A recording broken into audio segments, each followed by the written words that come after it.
नमस्कार. आज आपण एका अशा विषयावर बोलणार आहोत जो म्हणजे आपल्यापैकी अनेकांना कुठेतरी नक्कीच भिडतो. सततचं विचलित होणं आणि लक्ष केंद्रित करण्यात येणारी अडचण. हो ना, ही आजकाल खूप कॉमन समस्या झाली आहे. आपल्याकडे थिबो फ्युरिस यांच्या डोपामाइन डिटॉक्स या पुस्तकातील काही निवडक भाग आहेत. त्यात या समस्येवर आणि उपायांवर बरीच चर्चा आहे. अगदी बरोबर. आपल्याकडे या पुस्तकाचा सारांश आहे आणि काही महत्वाची उतारे पण आहेत. तर या माहितीच्या आधारे आज आपण काय समजून घेणार आहोत? आपलं उद्दिष्ट आहे की डोपामाइन नक्की काय करतं. आजच्या जगात आपल्याला प्रमाणापेक्षा जास्त उत्तेजना म्हणजे ओव्हर स्टिम्युलेशन का मिळतीये, आणि मग लक्ष केंद्रित करून उत्पादकता वाढवण्यासाठी काय करता येईल हे या स्रोतांच्या आधारे समजून घेणं. अनेकांना असं वाटतं की नाही की सतत काहीतरी चुकल्यासारखं वाटतंय किंवा लक्षच लागत नाहीये. त्यावरच बोलूया. चला तर मग सुरुवात करूया. चला तर मग या स्रोतांमधून मिळालेल्या माहितीचा सखोल विचार करूया. सुरुवात डोपामाइन पासूनच करूया का? हो, उत्तम. अनेकांना वाटतं की हे म्हणजे आनंदाचं रसायन आहे, पण पुस्तकात तसं नाहीये म्हटलंय, बरोबर? हो, हा एक मोठा गैरसमज आहे आणि पुस्तकातलं एक वाक्य महत्वाचं आहे. डोपामाइन हे आनंद देणारं रसायन नाही. मग ते काय आहे? खरं तर ते आपल्याला एखाद्या बक्षिसाची अपेक्षा करायला लावतं आणि मग त्यासाठी कृती करायला प्रवृत्त करतं. अच्छा, बक्षिसाची अपेक्षा. हो, मग ते अन्न असो, सामाजिक मान्यता असो किंवा अगदी काहीतरी नवीन माहिती. प्रत्यक्ष बक्षीस मिळाल्यावर आनंद मिळेलच असं नाही बरं का. म्हणजे आपल्याला काहीतरी मिळेल या आशेने आपण कृती करतो. तसंच काहीसं. म्हणूनच याला अधिकचा रेणू असंही म्हटलं जातं. Molecule of more. ते आपल्याला सतत अजून काहीतरी हवंय या भावनेत ठेवतं. आणि मग मिळाल्यावर? गंमत म्हणजे अनेकदा ते बक्षीस मिळाल्यावर समाधान मिळण्याऐवजी एक प्रकारची रिकामी भावना येऊ शकते. पोकळी जाणवते. आणि म्हणूनच या स्रोतात मायकल लेवन आणि रॉबर्ट सॅपोल्स्की सारख्या तज्ज्ञांच्या मतांचाही उल्लेख आहे. ते म्हणतात की डोपामाइनचं कार्य इतकं साधं नाहीये. अच्छा, म्हणजे ते अधिक गुंतागुंतीचं आहे. अगदी. केवळ बक्षीस मिळवण्याचं रसायन असं लेबल लावणं योग्य नाही. हे आजच्या जीवनाशी कसं जोडलं जातं, विशेषतः आपल्या डिजिटल जगात? इथेच खरी मेख आहे. आजचं जग, विशेषतः टेक्नॉलॉजी, आपल्याला सतत उत्तेजित करत राहण्यासाठी डिझाईन केलेलं आहे असं म्हटलं तरी चालेल. कसं काय? यामुळे होतं काय की आपलं शरीर आणि मेंदू सतत जास्त उत्तेजनेच्या स्थितीत राहतात. मग साध्या गोष्टींमधून समाधान मिळणं कमी होतं. म्हणजे मग उलट आपल्याला आणखी जास्त उत्तेजना हवीशी वाटू लागते आणि मग आपण त्या चक्रात अडकतो. स्रोतातला एक प्रश्न मला खूप विचार करायला लावणारा वाटला. तुमचे उत्तेजनाचे मुख्य स्रोत कोणते आहेत? ते खरोखर तुम्हाला आनंद देतात का? हा खूप महत्वाचा प्रश्न आहे. स्वतःला विचारायला हवा.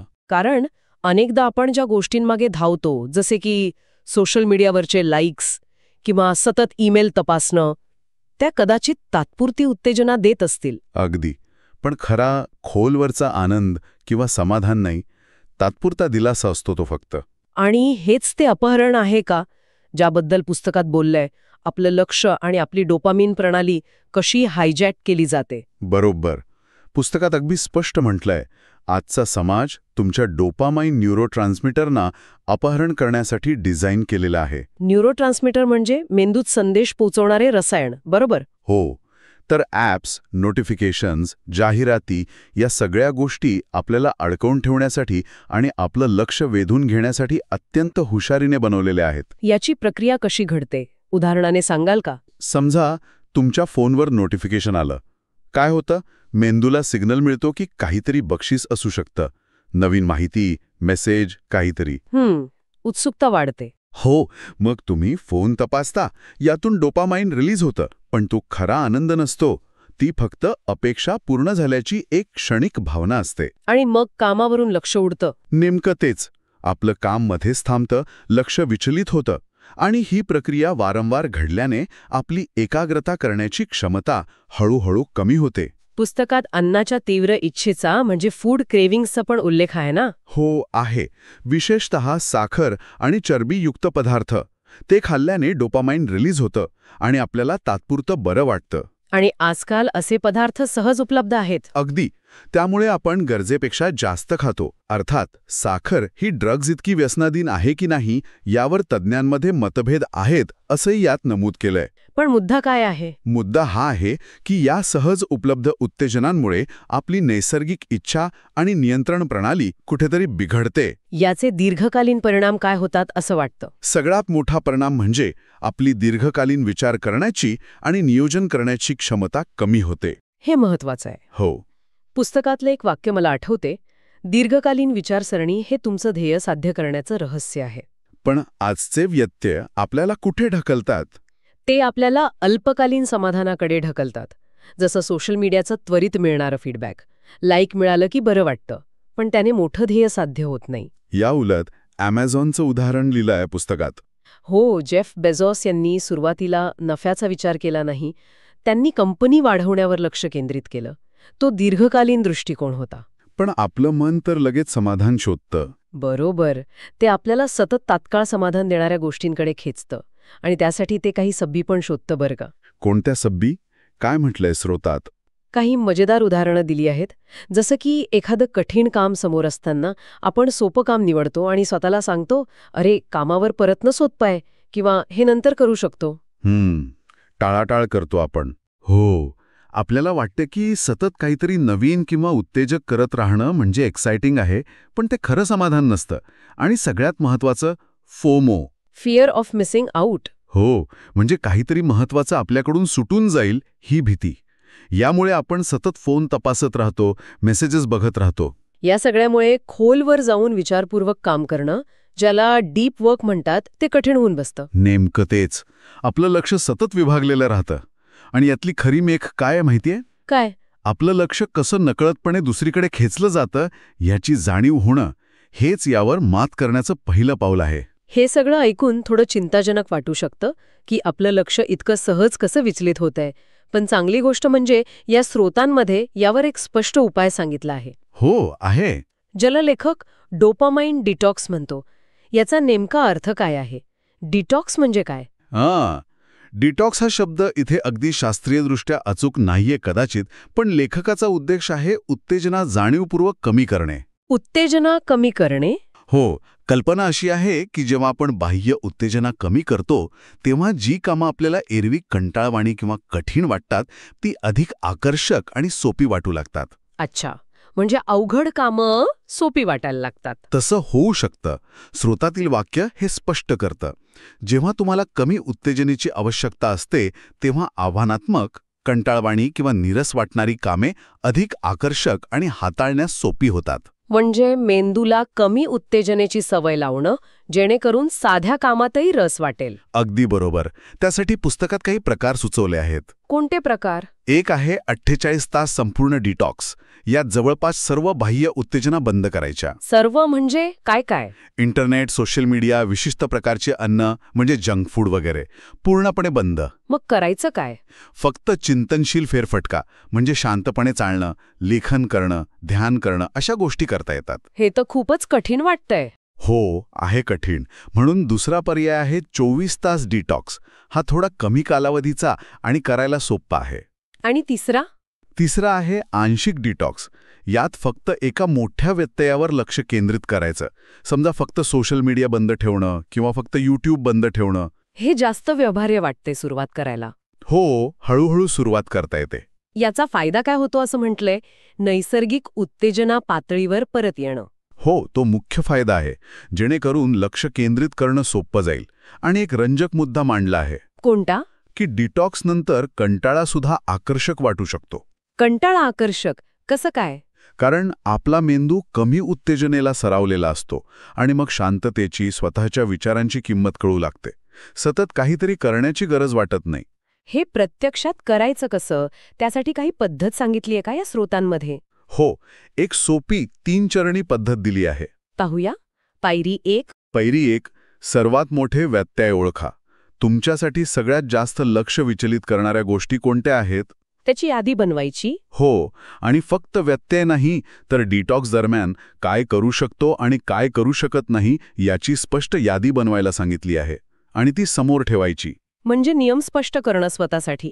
ठीक आहे. दुसरी पायरी कोणती? पायरी 2. सवय अवघड करणे म्हणजे ॲड फ्रिक्शन. ज्या नको असलेल्या सवयी आहेत त्या करणं अधिक कठीण बनवायचं. उदाहरणार्थ? जसं की सतत फोन तपासण्याची सवय असेल तर नोटिफिकेशन्स बंद करणं, फोन चार्जिंगला दुसऱ्या खोलीत लावणं किंवा ॲप्स डिलीट करणं. आणि चांगल्या सवयी? त्या सोप्या करायच्या. म्हणजे पुस्तक वाचायचं असेल तर ते उशाशी ठेवणं, व्यायाम करायचा असेल तर कपडे आदल्या रात्री काढून ठेवणं. लेखकांनी स्वतःचं उदाहरण दिलंय ना मॉडेमचं? हो, त्याने इंटरनेटचं मॉडेम चक्क कपाटात ठेवून दिलं होतं, जेणेकरून ऑनलाईन जाणं खूपच त्रासदायक होईल. ही कल्पना चांगली आहे, खराच सवय अवघड केली आहे. आणि तिसरी पायरी? पायरी 3, दिवसाची सुरुवात शांततेत करा. सकाळी उठल्याबरोबर लगेच डिव्हाइस न तपासता एक शांत सकाळची दिनचर्या ठरवा. काय असू शकतं त्यात? थोडं ध्यान, स्ट्रेचिंग, शांतपणे चहा पिणं किंवा फक्त शांत बसणं. दिवसाची सुरुवात कशी होते यावर पुढचा दिवस खूप अवलंबून असतो. डिटॉक्स दरम्यान नेमकं काय करायचं याबद्दल काही सूचना आहेत का? म्हणजे फोन बंद ठेवला, पण मग वेळ कसा घालवायचा? हो, त्यासाठी पण मार्गदर्शन आहे. नुसतं बसून राहायचं नाहीये. काय करायचं मग? जसं की जेव्हा तीव्र इच्छा किंवा अस्वस्थता जाणवेल तेव्हा त्याची नोंद घ्या. ती भावना काय येते याचा विचार करा. अच्छा, म्हणजे स्वतःला समजून घ्यायचा प्रयत्न करायचा. हो, आपल्या जीवनावर, ध्येयावर विचार करा. एखादी समस्या असेल तर ती कागदावर मांडून त्यावर विचार करा. आपण उत्तेजना का शोधतो, त्यामागे कोणती भीती आहे, कंटाळ्याची, एकटेपणाची, हे ओळखण्याचा प्रयत्न करा. पण इथे एक महत्वाचा मुद्दा उपस्थित होतो, जो स्रोतातील गंभीर विश्लेषणात पण मांडलाय. फक्त व्यत्ययांची यादी करणं पुरेसं आहे का? नाही, पुरेसं नाही. मग? त्यामागे आपण का जातो, म्हणजे ते ट्रिगर्स काय आहेत, हे समजून घेणं जास्त महत्वाचं आहे. उदाहरण देऊन सांगाल? म्हणजे नुसतं मी फेसबुक वापरणार नाही असं ठरवण्यापेक्षा मला कंटाळा आला की किंवा एकटं वाटलं की मी फेसबुक का उघडते, हे मूळ कारण समजून घेणं अधिक प्रभावी ठरू शकतं. म्हणजे फक्त वरवरच्या लक्षणांवर उपाय करण्याऐवजी मुळाशी जाणं महत्वाचं आहे. अगदी बरोबर. ठीक आहे, डिटॉक्सचा काळ संपला. समजा आपण यशस्वी झालो, पण नंतर ही वाढलेली एकाग्रता आणि प्रेरणा टिकवून ठेवणं हे खरं आव्हान आहे, नाही का? हो, हे खूप महत्वाचं आहे. डिटॉक्सचा काही कायमचा उपाय नाही, ती एक सुरुवात आहे. मग ही एकाग्रता टिकवण्यासाठी काय करायला सांगितलंय? इथे नियोजन, प्लॅनिंग आणि सवयी, हॅबिट्स यांचा खूप महत्वाचा वाटा आहे. दिवसाचं नियोजन करण्यावर खूप भर दिला आहे. नियोजनाचे फायदे काय? फायदे स्पष्ट आहेत. कामात स्पष्टता येते. काय करायचं आहे हे नक्की माहीत असल्यामुळे उगाच वेळ वाया जात नाही. व्यत्यय कमी होतात आणि आपल्या वेळेवर नियंत्रण मिळतं, त्यामुळे ताणही कमी होतो. नियोजन कसं करायचं? काही सोप्या टिप्स आहेत का यासाठी? हो, अगदी साध्या गोष्टी सांगितल्यात. जास्त गुंतागुंत नाही. काय आहेत त्या? पेन आणि कागद वापरा. डिजिटलपेक्षा हे चांगलं. दिवसाची 3 ते 5 सर्वात महत्वाची कामं लिहा. फक्त 3 ते 5? हो, जास्त नाही. नाहीतर ते ओव्हरवेल्मिंग होतं. मग त्यांना प्राधान्यक्रम द्या. प्राधान्यक्रम कसा ठरवायचा? त्यासाठी स्वतःला विचारायला सांगितलं आहे. जर मी आज फक्त एक काम पूर्ण करू शकले, तर कोणत्या कामाचा सर्वात जास्त परिणाम होईल? जे उत्तर येईल ते तुमचं पहिलं प्राधान्याचं काम. ही पद्धत रोजच्या कामांसाठी तसेच मोठ्या ध्येयांसाठी वापरता येते. हो, नक्कीच.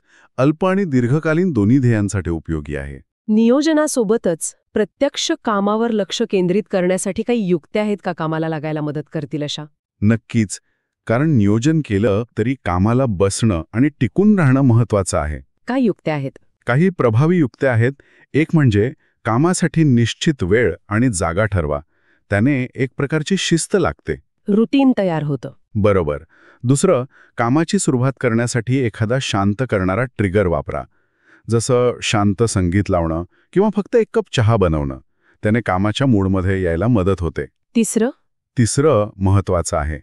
परिपूर्ण वेळेची वाट न बघता फक्त कामाला सुरुवात करा. अगदी 5 मिनिटं का होईना. कामातूनच गती मिळते. मोमेंटम इज की. सुरुवात करणं महत्वाचं. हो. आणि अर्थातच सगळे संभाव्य व्यत्यय दूर करा. फोन सायलेंटवर ठेवा, नोटिफिकेशन बंद करा, अनावश्यक टॅब्स बंद करा. आणि कामाचे सत्र ठरवायला सांगितले आहेत. हो, अखंड कामाचे सत्र करा. जसं 45 मिनिट काम, मग 5-10 मिनिट ब्रेक. किंवा पोमोडोरो टेक्निक वापरू शकता. आणि एक महत्वाचा मुद्दा मला दिसला, ओपन सिस्टम विरुद्ध क्लोज्ड सिस्टम. हे काय आहे, जरा समजावून सांगाल? ही खूप चांगली संकल्पना आहे.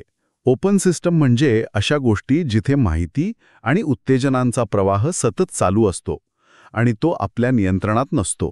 जसं की email inbox, social media feeds, news websites इथे आपलं लक्ष सहज दुसरीकडे खेचलं जातं, कारण सतत नवीन काहीतरी येत असतं. आणि क्लोज्ड सिस्टम? क्लोज्ड सिस्टम म्हणजे जिथे तुम्ही एका विशिष्ट कामावर लक्ष केंद्रित करू शकता आणि बाहेरून येणारे व्यत्यय कमी असतात. तुम्ही त्या कामाच्या जगात असता. उदाहरणार्थ? जसं की वर्ड डॉक्युमेंटमध्ये लिहिणे, एक्सेल स्प्रेडशीटवर काम करणे, प्रेझेंटेशन बनवणे किंवा कोड लिहिणे. इथे तुम्ही कामात असता. बाहेरचं जग कमी त्रास देतं. मग दिवसाची सुरुवात कशाने करावी असं सुचवलं आहे? ती आणि एकाग्रता जास्त असते. जर दिवसाची सुरुवातच ईमेल आणि सोशल मीडियासारख्या ओपन सिस्टमनी केली तर लक्ष विचलित होण्याची आणि ऊर्जा वाया जाण्याची शक्यता जास्त असते. पुस्तकात म्हटलंय, सकाळी तुम्ही जे पहिले करता ते तुमच्या विचारापेक्षा खूप महत्वाचं आहे. अगदी. त्यामुळे दिवसाची सुरुवात महत्वाची आणि फोकस केलेल्या कामाने करा. हे सगळं अंमलात आणल्यावरही पुन्हा जुन्या सवयींकडे ओढले जाण्याचा धोका असतोच. आपण आधी बोललो तसं. यालाच पुस्तकात डोपामाइन रिलॅप्स म्हटलं आहे. ते कसं टाळायचं? हो, रिलॅप्स टाळणं किंवा झालं तर त्यातून बाहेर पडणं महत्वाचं आहे. यासाठी सर्वात महत्वाची गोष्ट म्हणजे आत्मजागरूकता. म्हणजे काय? म्हणजे आपण पुन्हा जास्त उत्तेजित होत आहोत किंवा जुन्या सवयींकडे वळत आहोत याची चिन्ह ओळखायला शिकणं. कधी होतं असं, काय ट्रिगर करतं हे समजून घेणं. आणि जर रिलॅप्स झालाच तर? तर स्वतःला दोष देत बसायचं नाही. स्रोत म्हणतो, स्वतःची जाणीव असणं ही कायमस्वरूपी बदल घडवून आणण्याची गुरुकिल्ली आहे. आणि हेही लक्षात ठेवायला सांगितलं आहे की रिलॅप्स होणं हे सामान्य आहे. चुका होतात. मग काय करायचं? शांतपणे पुन्हा आपल्या ठरवलेल्या दिनचर्येकडे परत यायचं. धीर सोडायचा नाही. आणखीन एक महत्वाचा मुद्दा मांडला आहे की बाहेरचं जग सतत आपलं लक्ष वेधण्याचा प्रयत्न करतंय. हे समजून घेणं. जग तुमच्या विरोधात आहे हे समजून घ्या असं वाक्य आहे. हे थोडं नकारात्मक नाही वाटत? त्याचा अर्थ शब्दशः घ्यायचा नाहीये की जग आपलं शत्रू आहे. मुद्दा हा आहे की आपलं लक्ष ही एक मौल्यवान गोष्ट आहे. It's a valuable currency. आणि आजच्या जगात अनेक गोष्टी, कंपन्या, ॲप्स, माध्यमं आपलं लक्ष वेधण्यासाठी स्पर्धा करत आहेत. ते त्यासाठीच डिझाईन केलेले आहेत. म्हणजे आपल्याला जागरूक राहायला हवं. अगदी. आपलं लक्ष जपण्याची आणि ते कुठे वापरायचं हे जाणीवपूर्वक ठरवण्याची जबाबदारी आपली आहे हे लक्षात ठेवणं महत्त्वाचं आहे. आपण सहज बळी पडू शकतो. रिलॅप्स टाळण्यासाठी अजून काही उपाय सांगितले आहेत का? हो, एक म्हणजे आकस्मिक योजना, कंटिंजन्सी प्लॅन तयार ठेवायला सांगितली आहे. म्हणजे काय? म्हणजे संभाव्य व्यत्यय किंवा आव्हानं काय येऊ शकतात याचा आधीच विचार करा. उदाहरणार्थ, खूप कंटाळा आला तर काय करेन? ऑफिसमध्ये अचानक पार्टी सुरू झाली तर काय करेन? मित्रमैत्रीण भेटायला आले तर काय करेन? आणि त्यावर काय प्रतिसाद द्यायचा हे ठरवून ठेवायचं. हो, एक प्रकारे इफ देन प्लॅनिंग. जर असं झालं तर मी असं करेन. याने ऐनवेळी गोंधळ उडत नाही. यशस्वीपणे त्या परिस्थितीला सामोरे जाताना स्वतःची कल्पना व्हिज्युअलाइज करणं पण उपयोगी ठरू शकतं. आणि शेवटचा मुद्दा यातला? महत्वाचं म्हणजे टोकाचे बदल करण्याऐवजी शाश्वत प्रणाली, सस्टेनेबल सिस्टम तयार करा. म्हणजे छोट्या, सोप्या सवयी ज्या तुम्ही सातत्याने पाळू शकाल. एकदम मोठे बदल टिकत नाहीत अनेकदा. हळूहळू पण सातत्याने बदल करणं महत्वाचं. अगदी. कन्सिस्टन्सी इज की. आणि शेवटी पुस्तकात इथे आणि आत्ता असण्यावर भर दिला आहे. याचा डोपामाइनशी कसा संबंध आहे? ही एक खूप छान आणि महत्वाची कल्पना आहे. बघा, डोपामाइन आपल्याला कशात गुंतवून ठेवतं? भविष्यातील बक्षिसाच्या अपेक्षेत. बरोबर. ते सतत पुढे धावायला लावतं. पण आपल्या मेंदूत इतरही न्यूरोट्रान्समीटर आहेत. जसं एंडॉर्फिन, ऑक्सिटोसिन, सेरोटोनिन. ते काय करतात? ते आपल्याला वर्तमानात शांत, समाधानी आणि कनेक्टेड वाटायला मदत करतात. यांना आपण इथे आणि आत्ता रसायनं म्हणू शकतो. अच्छा, मग हे कसे वाढवायचे? कारण आजकाल आपण सतत भविष्यात किंवा भूतकाळात असतो. तेच. हे वाढवण्यासाठी काही गोष्टी सुचवल्या आहेत. ध्यान करणं, नियमित स्ट्रेचिंग करणं. स्ट्रेचिंग पण? हो, शरीरावर लक्ष केंद्रित होतं त्याने. माइंडफुलनेसचा सराव करणं, जसं की जेवताना प्रत्येक घास लक्षपूर्वक खाणे किंवा चालताना आजूबाजूला लक्ष देणे. बॉडी स्कॅन करणे. आणखी काही? लोकांशी खोलवर जोडले जाणारे संवाद साधणे. नुसतं वरवरचं बोलणं नाही.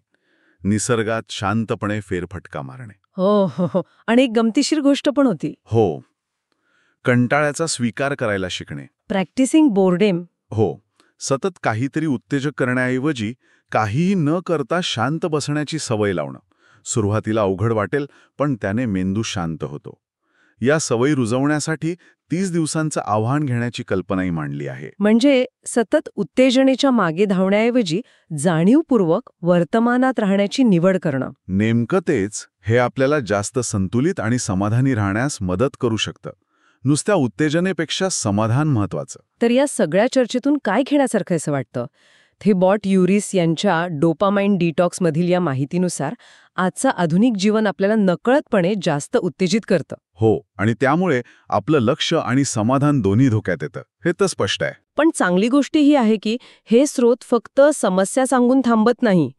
ते आपल्याला अगदी व्यावहारिक मार्ग दाखवतं. अगदी. आपल्या व्यत्ययाचे मूळ कारण ओळखणं, नको असलेल्या सवयी अवघड करणं, दिवसाचं नियोजन करणं. आणि सर्वात महत्त्वाचं म्हणजे माइंडफुलनेस आणि वर्तमानात राहण्याची सवय लावणं. यातून आपण आपल्या लक्ष आणि ऊर्जेवर पुन्हा नियंत्रण मिळवू शकतो. थोडक्यात सांगायचं तर आपल्या प्रतिक्रियात्मक म्हणजे उत्तेजनेला प्रतिसाद देण्याच्या सवयीपासून दूर जाऊन अधिक सक्रिय, प्रोॲक्टिव्ह आणि आपल्या मूल्यांवर आधारित कृतीकडे जाण्याचा हा मार्ग आहे. आपल्या निवडींवर पुन्हा अधिकार मिळवणं, कंट्रोल परत मिळवणं. बरोबर. आणि या चर्चेतून एक अंतिम विचार मनात येतोय. काय? बघा, या माहितीत एका बाजूला नियोजन, संरचना आणि शिस्त यावर खूप भर आहे, की नाही? Planning and structure. जसं दिवसाचं नियोजन करणं, कामाचे सत्र ठरवणं. हो, विशेषतः भाग 5 मध्ये हे स्पष्ट दिसतं. प्रोडक्टिव्हिटीसाठी. आणि दुसऱ्या बाजूला भाग 6 मध्ये माइंडफुलनेस, ध्यान, कंटाळ्याचा स्वीकार यांसारख्या गोष्टींमधून इथे आणि आत्ता अधिक अनुभवायला सांगितलंय. जे जास्त नैसर्गिक, प्रवाही आणि कमी संरचित, लेस स्ट्रक्चर्ड वाटतं. अगदी. म्हणजे एका बाजूला स्ट्रक्चर आणि दुसऱ्या बाजूला फ्लो किंवा प्रेझेन्स. तर मग ही संरचित उत्पादकता, स्ट्रक्चर्ड प्रोडक्टिव्हिटी, आणि दुसरीकडे ही अशी अधिक सहज वर्तमानातील उपस्थिती, अनस्ट्रक्चर्ड प्रेझेंट मोमेंट प्रेझेन्स, या दोन्हींमध्ये योग्य समतोल साधणं, हेच कदाचित आपल्या या अतिउत्तेजित जगात प्रभावीपणे जगण्याची गुरुकिल्ली असू शकेल का? हा विचार करण्यासारखा प्रश्न आहे, नाही का? नक्कीच. याचा समतोल कसा साधायचा हा प्रत्येकाने शोधायचा प्रश्न आहे. शेवटची टीप. आजची आपली चर्चा थिबॉट युरिस यांच्या डोपामाइन डिटॉक्स पुस्तकातील निवडक विचार आणि उतार्यांवर आधारित होती.